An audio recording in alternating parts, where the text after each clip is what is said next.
Hello guys, hope you're doing well. Welcome back to my channel. This is my late weekly mining update for Kaspa and GPU mining. Obviously, as you know, the Kaspa hash rate been holding up pretty well around 160. And my thought about it is the miners going on the network and then getting shipped out and then going back on the network. So it's kind of fluctuate a lot. It's been jumping at some point, but it's the highest it reaches 186, and there was quite a bit, almost a week away. I don't think it was nothing recent.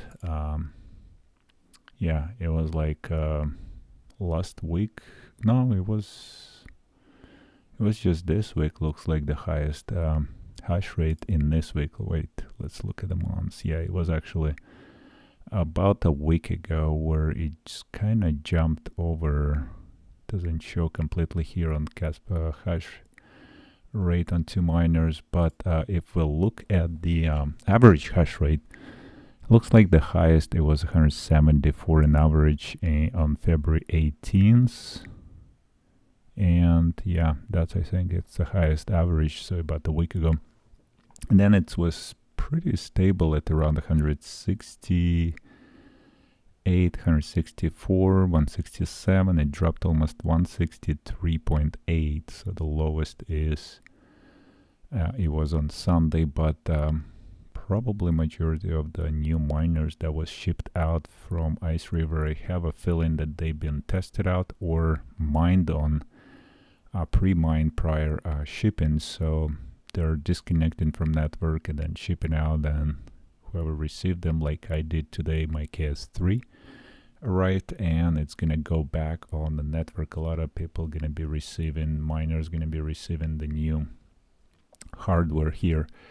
So that's pretty much for hash rate on the network, and we have 5 days next reduction scheduled. So it's going to be interesting to see in the 5 days when we have a lot higher, probably hash rate going to fluctuate a lot in the next several days, because we do have a nice river, all the shipping coming in, and potentially end of the month, IBLink and maybe WindMiner. I don't know about WindMiner, I haven't tried that. Also, the new release of the Bitman KS5 miner, which is crazy to think about it.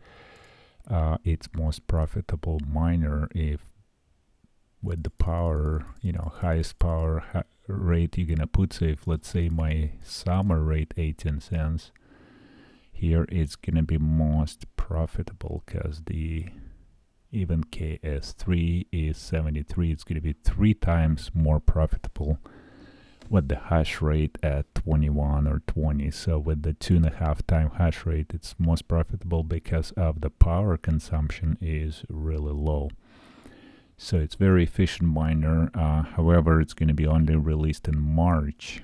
So and probably start shipping in March, and I don't know when the first batch will probably be, beginning or maybe second week of the March. So that's where we're going to see potentially in about a couple weeks new hash rate increase, when it's gonna be on connecting back to the network when it's shipped out, and the miners will start mining on it. But it's hard to make a decision. I was kind of looking at on the calculator. So if you guys considering to get this miner, just really pay attention, make sure you use the proper price wherever you pay with the shipping. Let's say you're spending 36,000 with shipping, with the customs, with everything, or if you get all that cost and you get in 21,000 terahash, that's your 21,000 gigahash is your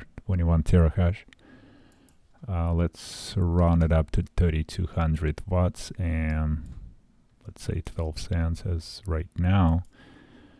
We need to be at 900 terahash per day to break even. If I gonna put 1000 terahash, 1 pentahash, what we've seen before, it's basically not gonna break even for me. So with my cost for electrical, so it needs to be 10 cents to even break even next year by the end of the year. So it's really high price. I don't know if anyone can just jump on it really quickly, but it's very, very tempting because of the efficiency for the future. You know, like when KS3s or KS3M will not be even mineable, like it's for the power, it's probably gonna make $1 or $2 a day. This miner will look a lot better just because of efficiency. Obviously, it's probably seems like a new miner is gonna come up and fill that gap on the Bitman or their competition for this hash rate. So it's probably gonna go to 40 and then 80, potentially 100 terahash machines or 120 like Bitcoin or any other miners. So let's take a look at the last week of the, it's kind of late, I just want to guys update you real quick here. How did we do on the last week mining Kaspa? So it's been a pretty good week, I think, overall, just because the hash overall on the network was pretty stable. It didn't jump too much. It was around 160, like I said, to 164 to 166, which we potentially had this little increase. So I did connect my IB-Link BMKS Max here on the 23rd while I was on vacation, if you saw the video. So I was in Tulum and I had to connect with my phone to my computer, get the miner in, and I had my son just plug it in the power, which I prepare, and the network cable. So it very simple was set up. It just, all he had to do, just open the box, connect 2 cables, and one Ethernet, one power to prepare it. Everything was prepared for it. And I could set up all the rest of the stuff, the temperatures, the in the shed, and all the remotely. So that's what's great about mining. You can just not be even home and still do the mining and settings and all kind of stuff, you know, with technology we have available. So this miner for the 3 days of the last week, the Friday, Saturday, Sunday, after before power was doing pretty well. It started with, well, this probably a little extra because I switched it from my other wallet here. I want to separate it. Actually put it on 21st, I think I connected, and it was mining to my other wallet with other KS3. Just right here you could see the 612 and 551 Kaspa, because this is just my KS0 wallet. So, and then I switched it to the separate wallet over here. So it's probably was doing around $120 before power, and then I did a little bit overclocking. So I'll show you this week a little bit just so you can compare. And but overall it was pretty stable. All the miners were in average doing roughly same amount per day, like, you know, you can check on hashrate.no. So it was pretty close to those numbers, plus minus, you know, very small, maybe a difference in percentage. My KS3 obviously was hovering around 560. It jumped to 600 a day when the hash rate dropped down here for a while, and then back to 580. So we started with 560 a day and ended up the week with 580 for KS3. KS3M did pretty much evenly around 400. They averaged probably 390. What is it today? 399 and 393 on the other one. So that's pretty much it for Kaspa. My KS0 Solar, KS0 Pro 2 Solar miners did pretty well on the sun. We had the sunny days. I want to show you real quick, since it is just an update for not for that purpose. So let me check here. This is my solar right here, so let me make it smaller. So they're been on the network for already a couple weeks, actually close to a month, probably 3 weeks right here. So all this solar mining, all this data. So I've been able to collect 100 kilowatts of hour of solar power, and I used 105. So I bought 6 kilowatts short for the mining because of we didn't have enough sunny days. Here was a rainy days over here, and today is not actually perfect day. It's all cloudy. So didn't do really good today, but overall it's pretty good. All these miners been mining solar, and so far we collected just on solar only 770 Kaspa for this last 3 weeks, I believe. What else here? Yep, so next is for GPU mining. As we could see, our Lithium, is it? It's pumped to almost 380 at one point, so it's crazy jump in the price, which made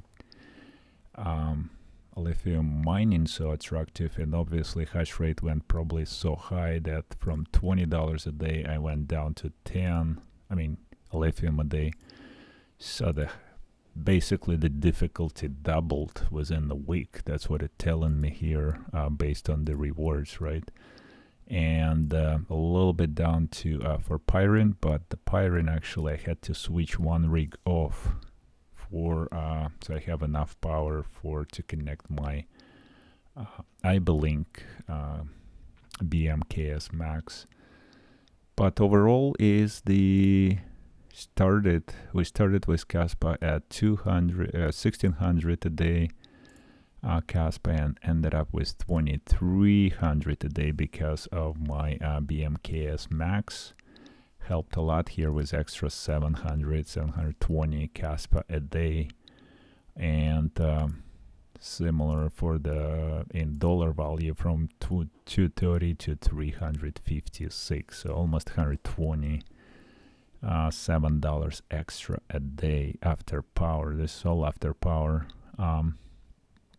And overall with together with GPU, we pretty much at $160 extra a day.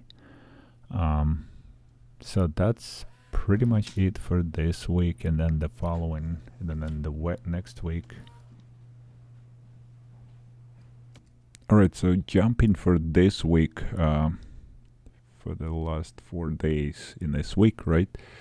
Just wanna really quickly look at the prices of a lot of coins just went up. With the Bitcoin price went almost 64, I think almost 65,000, 64 something, right? And so is Solana jumped a lot, Ethereum Classic, so all this blue because we set this high point where we need to review this coin, potentially get some profits, right? So don't make sure you collecting your profits as the coin go up, so you don't regret. Sometimes you regret you sold it, obviously, but not gonna sell all, but probably get a little bit of profits down the road, because it's the great time when the coin going up. So it did kind of went pretty good on Solana. We can set the new point like 130 here, so we can watch this coin. Now the Ethereum Classic I did have before 30, I just kind of it didn't go, but just this week bull run it's made up 28, which is nice to see the ETC start coming up with the Ethereum. And Ethereum went over 34,000 or 3,400 already, so we'll set the new goal 3,500. I think it will reach that pretty quickly. And obviously lithium jumped over 2.7 $2.70. It went to 380, and it's 354. So we could set 380 where we can look at it if we want to collect some of profits from what we mine to cover the power. So, and let's look at this week. So obviously I added here my KS3 number 2 just today, so it's already did 13 Kaspa in about an hour or so, or less than an hour, roughly, right? And it's not overclocked yet because I need to install the Fruition design first. So I'm gonna be doing that for this miner, then I can overclock it because I don't want to damage PSU. It's pretty much at 3350 right now, at 3350 watts, right? And to almost to the limit. If I go on overclock with fans, it's probably gonna go to 36, 37, and over 36 by a lot. So right now my overclock running at 3600 watts, which is a lot, I think, but it's doing pretty well right here. And BMKS Max doing, I overclocked slightly, and today is just the hash rate. I think overall in average went a little bit higher, so a little bit less rewards. But look at this, it was doing 130, 120, 130, so almost like 125, 126 dollars a day, and in average probably around 730 Kaspa a day. So I think it's a little bit better than what's predicted on the hash rate.no. And let's take a look if the hash rate.no doesn't have that. I wonder if they do have the this ASIC at all. Did you guys see the new ASICs? Oh yeah, it's even KS5 already here. Oh my gosh. All right, so yeah, it's actually yeah, it's revenue 125. So hash rate.no is actually reports a little differently, slightly than we see over here. It's saying 100 after power, where hash rate.no is telling us 111 after power. So 120, well, 14 after power. So a little bit more, I think it's a little better or correct version probably here, what I'm getting compared to the other one. But I did slightly overclock, but that's a separate video probably for it. So I was able to get a slight higher hash rate, but I don't want to over kill the PSU, because the PSU really just have the limit of 3500, I believe, and I don't want to get that overheated or damaged. So I did went to 465 frequency with the, just to be safe, and 1350 on the voltage. So you could probably do 1355 to get less chips errors. So you need the voltage and the frequency come up accordingly. So if I reduce the voltage, it will drop the power, but it will be a lot of errors on the chips. And if I reduce the frequency and get the voltage up, so you gotta find the balance, then you'll have less errors. So with that, it have to be, it's just a lot of testing, and I need to put probably fruition design to reduce the wattage usage on those fans. They're running crazy when the full speed, it's just using probably an extra 100 watts or close to that. So I'll probably be able to overclock slightly after I get the fans off, put fruition design kit, and hopefully we'll see the little higher hash rate. But overall it's been on web GUI is average around 11. On the pool, however, I have almost reached 11 here, 11.2, but then for some reason it dropped a little bit, I think because maybe I having a lot of errors that I can't add voltage to my miner, because it's the power here, it's gonna get up. See, like the power, it reports. What's nicely is the consumption is actually right here on the web GUI, and it's pretty much accurate. Look at this, 3512, and let's take a look on my power meter here. I believe it's very, very close. It's, yeah, it's 3493 for my BMKS Max. almost 3500, and that's what we see on the web GUI, which is very interesting. It's like 30, it shows here 3512, so it's maybe 10 15 watt difference, which there could be always a little bit of the fluctuation at the power meter reading. So that's pretty much it for this video. It's kind of became already too long maybe, but I just want to cover a lot of things because it was away for almost 8 days in Tulum, and a lot of things going on with Kaspa. Obviously, Kaspa price went up, as well as all the Asics prices. So I was able to get my BUYMINERS.CA still at the lower price, but right now it's pretty much at the point where it's not very affordable. So even if we add the new miner here, we're gonna try to see how, you know, efficient it is, but the price per gigahash, it's still very, very high. It's almost like KS1 or higher than it's close to KS0 Pro, which makes it really tough. I mean, like, yeah, if you decide to buy 20 or 30 KS Pro, right, to get the same, let's say at 300, you need to get 70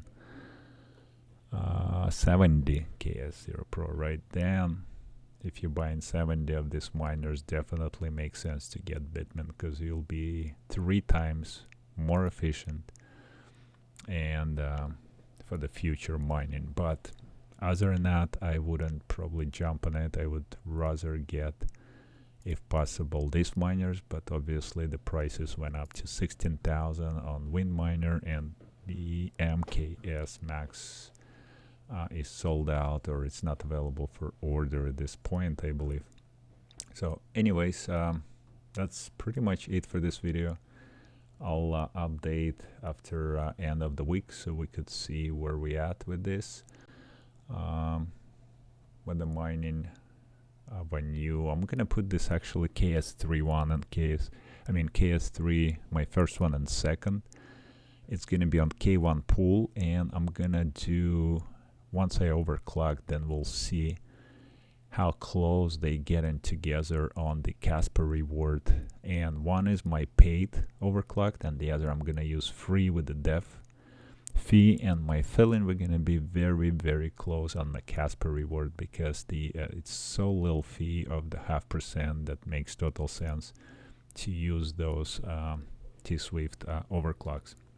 So stay tuned, we'll get that updates pretty soon, probably in a week, once I get fruition design kit, and we'll see you on the next one.